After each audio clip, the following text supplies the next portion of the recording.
Hello আমেরিকার আজকের আয়োজনে ওয়াশিংটন স্টুডিও থেকে আপনাদের সবাইকে স্বাগত জানাচ্ছি। আমি তাহিরা কিবরিয়া। আশা করি আপনারা সবাই ভালো আছেন। আমাদের এই সপ্তাহের অনুষ্ঠানের পুরোটা জুড়েই থাকছে যুক্তরাষ্ট্রের আসন্ন প্রেসিডেন্ট নির্বাচনের খবরাখবর। তাহলে দেরি না করে চলুন সরাসরি আমাদের মূল আয়োজনে যাওয়া যাক। আজ রয়েছে নির্বাচনের বিভিন্ন দিক নিয়ে কয়েকজন বাংলাদেশি আমেরিকানের সাক্ষাৎকার এবং আরও থাকছে জর্জিয়া থেকে এক বাংলাদেশি আমেরিকান কংগ্রেস সদস্য পদের জন্য প্রতিদ্বন্দ্বিতা করছেন, রয়েছে তার সঙ্গে সাক্ষাৎকার। যুক্তরাষ্ট্রের প্রেসিডেন্ট নির্বাচনের আর মাত্র কিছুদিন বাকি। ডেমোক্রেটিক পার্টির প্রার্থী হিলারি ক্লিন্টন এবং রিপাবলিকান পার্টির ডোনাল্ড ট্রাম্প এই দুজনের মধ্যে মূল প্রতিদ্বন্দ্বিতা হবে বলেই আশা করা হচ্ছে। এই নির্বাচনের বিভিন্ন দিক নিয়ে কয়েকজন বাংলাদেশি আমেরিকানের সাথে কথা বলেছেন সহকর্মী আহসানুল হক। আসছে 8ই নভেম্বর যুক্তরাষ্ট্রের নির্বাচন, প্রেসিডেন্ট নির্বাচন। এই নির্বাচনের মধ্য দিয়ে একটা ইতিহাস রচিত হতে পারে। প্রথমবারের মতো যুক্তরাষ্ট্রের একজন মহিলা প্রেসিডেন্ট হিসেবে নির্বাচিত হতে পারেন, অথবা নির্বাচিত হতে পারেন একজন ধনকুবের ব্যবসায়ী। এই নির্বাচন নিয়ে আজকে কথা বলতে আমার সাথে স্টুডিওতে রয়েছেন শানা কবির, আসিফ ইকবাল খান এবং রেদওয়ান চৌধুরী। শানা কবির এসেছেন মেরিল্যান্ড থেকে, আসিফ ইকবাল খান এসেছেন মিজৌরি থেকে এবং রেদওয়ান চৌধুরী এসেছেন ভার্জিনিয়া থেকে। আমি প্রথমেই শানা কবিরের কাছে যেটি জানতে চাই, আপনি এই দেশে, আপনার জন্ম হয়েছে, আপনি এই দেশে বড় হয়েছেন, আপনি বাংলা বা ইংরেজি যে কোনো ভাষায় আমার প্রশ্নের উত্তর দিতে পারেন। Do you think this election is different from the previous ones, and if yes, why and how? Of course it is. As you said, it's the first time we have a female running for presidency, and many issues.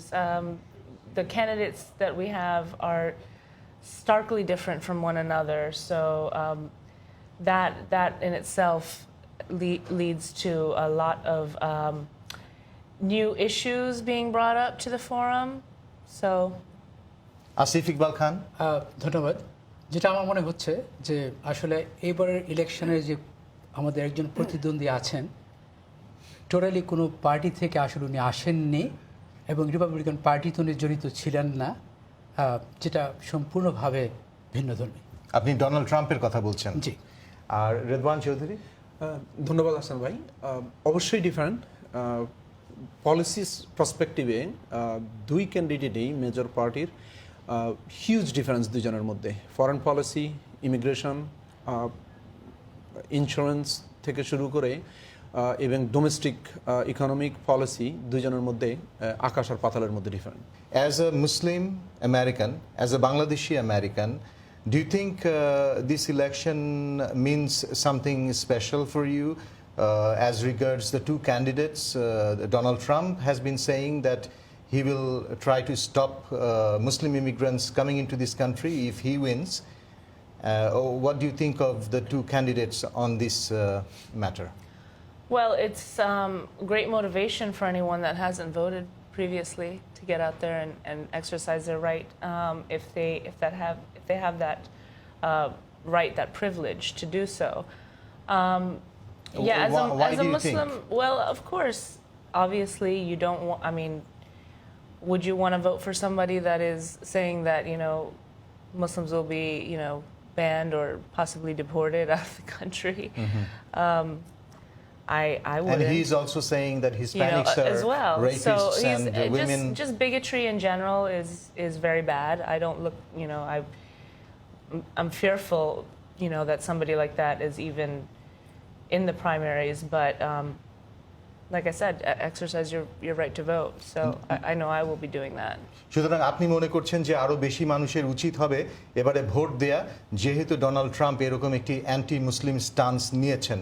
Asif Iqbal খান, আপনি কি মনে করেন? আমি মনে করি, আমি একদম শান্তের সাথে একমত যে আসলে অতীতে কখনো দেখা যায়নি যে একজন presidential candidate just ditching everybody, immigrant, Muslim, Hispanic, women, এটা তো একদম আসলে খুব নেতিবাচক দিক যে একজন প্রেসিডেন্সিয়াল ক্যান্ডিডেট এভাবে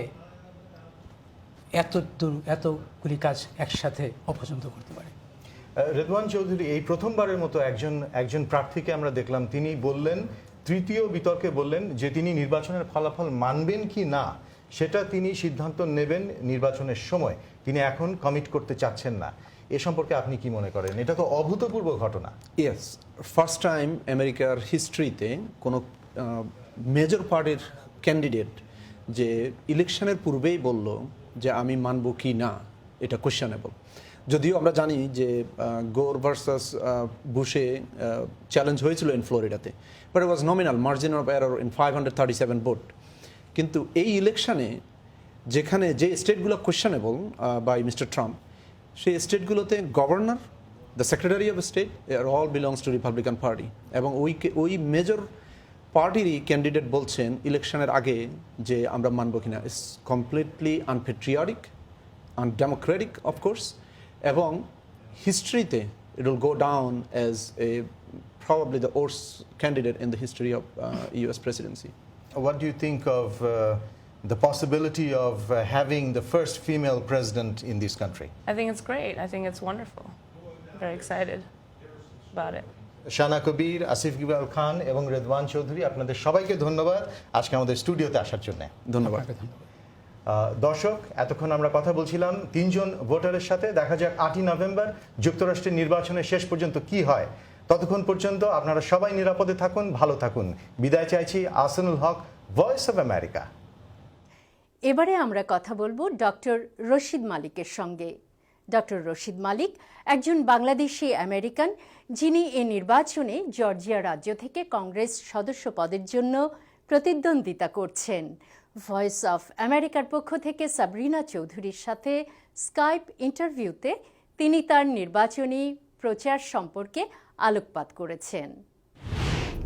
ডক্টর রাশিদ মালিক, আপনাকে আমাদের অনুষ্ঠানে স্বাগত জানাচ্ছি। Thank you. আসসালামু আলাইকুম। আপনার কাছে জানতে চাচ্ছি, আপনি যদি কংগ্রেস সদস্য হিসেবে নির্বাচিত হন তাহলে আপনি জনকল্যাণমূলক সেবায় কোন কোন বিষয়কে গুরুত্ব দিবেন? তো বর্তমানে যুক্তরাষ্ট্রে যে ধরনের রাজনীতি চলতেছে, ওই জন্য আমার প্রধান দৃষ্টি হলো গিয়ে মহিলাদের অবস্থা কিভাবে ভালো করতে পারি through equal pay and dignity and respect for women. Along with that comes micro-entrepreneurship and job creation, education and healthcare. আপনি ঢাকায় জন্মগ্রহণ করেছেন 1960 সালে। আপনি ঢাকার এলিফ্যান্ট রোডে বেড়ে উঠেছেন। তারপর 1979 সালে আপনি উচ্চশিক্ষার জন্য আমেরিকায় আসেন। তারপর পিএইচডি ডিগ্রি অর্জনের পর আপনি বেশ কিছুদিন আমেরিকান একটি বিশ্ববিদ্যালয়ে অধ্যাপনা করেছেন। তো এ কারণে আপনার কাছে জানতে চাচ্ছি, আপনি কিভাবে আমেরিকার মূল রাজনীতিতে আসলেন এবং কেন? আমার ফিল্ড হলো গিয়ে economic development and policy making. তো এটা স্বাভাবিকভাবে আমি রাজনীতির প্রতি আকর্ষণ হই। আর 2006 সালে আমি যুক্তরাষ্ট্রের ডেমোক্রেটিক পার্টি জয়েন করি। আর তখন থেকে আমি ডেমোক্রেটিক পার্টিকে সাথে কাজ করতেছি। আমাদের মেন উদ্দেশ্য হলো ভোটার রেজিস্ট্রেশন। কারণ আমরা চাই যে যুক্তরাষ্ট্রে আমরা যারা যারা আছি সবাই আমরা সমাজ সেবা করি ও সমাজকে গড়ে তুলি। আমরা ডাক্তার, ইঞ্জিনিয়ার, সায়েন্টিস্ট হতে পারি, কিন্তু সমাজ ব্যবস্থা, সমাজকে সেবা করা এটা মানুষের ধর্ম। আপনার কাছে জানতে চাচ্ছি, এই তরুণ প্রজন্মকে উৎসাহিত করার জন্য আপনার কি ভূমিকা থাকবে? আমি একই কথা বলবো, আমরা হয়তো কেউ ডাক্তার হতে চাই, কেউ ইঞ্জিনিয়ার হতে চাই, কেউ সোশ্যাল সায়েন্টিস্ট হতে চাই, সাইকোলজিস্ট হতে চাই, কিন্তু আমাদের প্রধান উদ্দেশ্য থাকবে আমাদের সমাজ সেবা করা। কেননা আমরা যদি সমাজের মধ্যে জড়িত না হই, সমাজে যদি আমরা দেখভাল না করি, তাহলে সমাজ আমাদের জন্য থাকবে না। তো আমাদের একটা সুস্থ সমাজ গড়ে তুলতে হবে। আর এখানে আমাদের যুবক সমাজ, তারা এসে তাদের যে এনার্জি আছে, তাদের যে উৎসাহ আছে, ওটা আরো বেশি করে দিতে পারবে। ডক্টর রাশিদ মালিক, আপনাকে অনেক ধন্যবাদ আমাদেরকে সময় দেওয়ার জন্য। Thank you. এই ছিল আমাদের আজকের হ্যালো আমেরিকা। আশা করি আজকের অনুষ্ঠানটি আপনাদের ভালো লেগেছে। এখানে জানিয়ে রাখি, ইউটিউবে আমাদের অনুষ্ঠানের ভিডিও দেখতে পারেন VOA বাংলা চ্যানেলে। আমাদের ওয়েবসাইটের ঠিকানা www.voabangla.com। VOA Bangla Facebook fan পেজেও আপনার মতামত জানাতে পারেন। আগামী সপ্তাহে একই দিন একই সময়ে NTV-তে আমাদের অনুষ্ঠান দেখার আমন্ত্রণ জানিয়ে আজকের মতো বিদায় চাইছি। আমি Tahira Kibria, voice of America.